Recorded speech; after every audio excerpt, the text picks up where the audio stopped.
Welcome to Sweet Life Beat Life. We hope this video helps.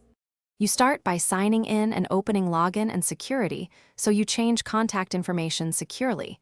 This step proves you control the account.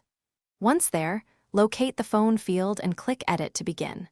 Make sure you have both your current device available for any verification prompts and the new number written down.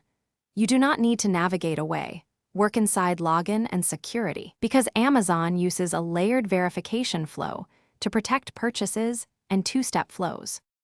Once you click Edit, select the correct country code and type the new number carefully. Mistakes will send codes to the wrong phone. After you request the verification code, watch for an SMS or automated call and then enter the code into the prompt.